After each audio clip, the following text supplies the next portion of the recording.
बिस्मिल्लाहिर्रहमानिर्रहीम। वो मुअज़्ज़िज़ थे ज़माने में मुसलमान होकर और हम ख़ार हुए तारिके कुरान होकर। नाज़रीन कराम, जैसे जैसे वक्त गुज़रता चला जा रहा है, रोज़ बरोज़ नया से नया फितना जन्म ले रहा है और ये सिलसिला क़यामत तक जारी रहेगा और हमें दिन ब दिन नए से नए फितने का सामना करना पड़ेगा। मौजूदा दौर में जहाँ बाकी इतने फितने हैं, उनमें से एक बहुत बड़ा फितना लिबरलिज़म का भी है। बुनियादी तौर पर लिबरलिज़म क्या है, आज हम इसका तारुफ पेश करेंगे। ये तारुफ जानना हमारी नौजवान नस्ल के लिए बहुत ज़्यादा ज़रूरी है, क्योंकि बाज़ हमारा एक नौजवान डायरेक्टली या इनडायरेक्टली इस फितने का शिकार हो जाता है, लेकिन उसको इस चीज़ की खबर नहीं होती क्योंकि वो इसके बारे में मालूमात नहीं रखता। तो आज हम बुनियादी तौर पर इसके हवाले से जानेंगे कि आखिर लिबरलिज़म क्या है, इनके उसूल और ज़वाबित क्या है और इसके नुकसानात क्या है और आखिर इसका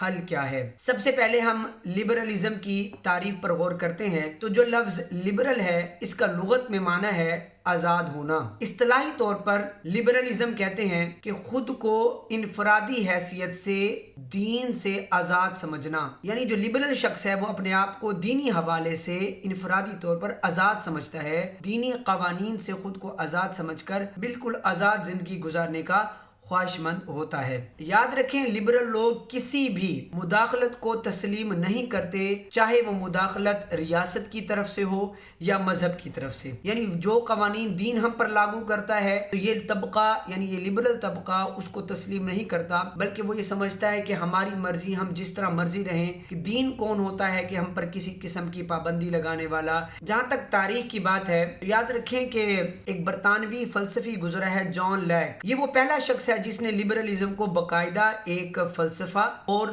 तर्ज अमल के तौर पर पेश किया।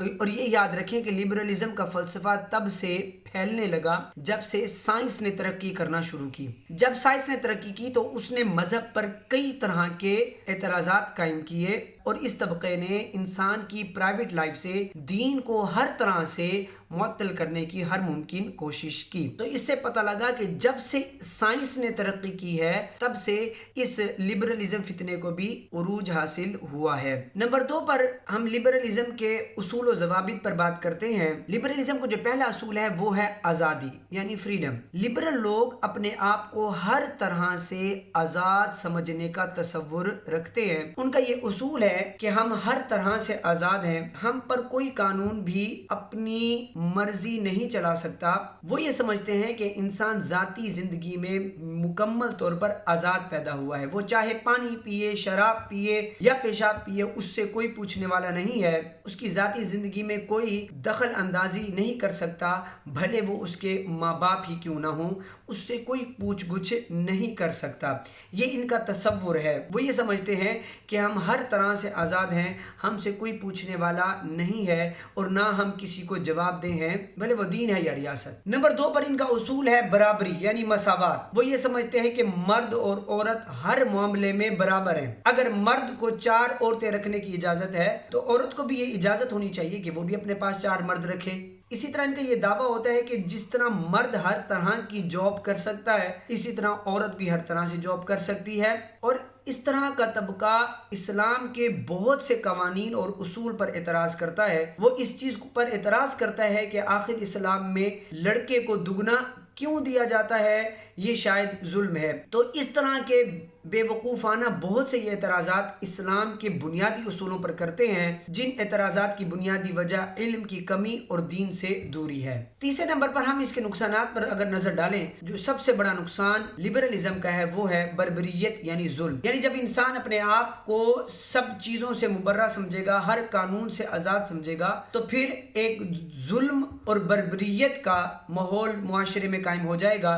फिर इंसान की जो मर्जी आएगी वो करेगा। वो उसका ये तसव्वुर है कि मुझसे कोई पूछने वाला नहीं है, तो वो जिस पे चाहे जुल्म करता फिरे। नंबर 2 पर है कि एहसास जिम्मेदारी का खत्म होना। जब इंसान को मुकम्मल तौर पर आज़ादी दे दी जाती है, दीनी और मजहबी लिहाज से जब उसको आज़ाद कर दिया जाता है, تو پھر وہ نفس پرستی کو ترجیح دیتا ہے، پھر مفاد پرستی، دھوکہ دہی، بے حیائی، فحاشی اور ہم جنس پرستی جگہ جگہ عام ہو جاتی ہے، کیونکہ اس کو یہ چیز کا احساس نہیں ہے کہ وہ کیوں پیدا کیا گیا، اس کی آخری ذمہ داری کیا ہے۔ تو اس احساس ذمہ داری ختم ہو جانے کی وجہ سے خاندانی نظام تباہ و برباد ہو جاتا ہے۔ تو اسی طرح کا طبقہ کہتا ہے کہ بہن بھائی میں نکاح کرنے سے کوئی خرابی پیدا نہیں ہوتی۔ تو اسی احساس ختم ہونے کی وجہ سے وہ یہ سمجھتا ہے کہ میں چاہے مذہب کی توہین کروں یا کسی دینی معاملے کی توہین کر دوں یا خدا پر اعتراض کر دوں، میں ہر معاملے میں آزاد ہوں، مجھ سے کوئی پوچھنے والا نہیں ہے۔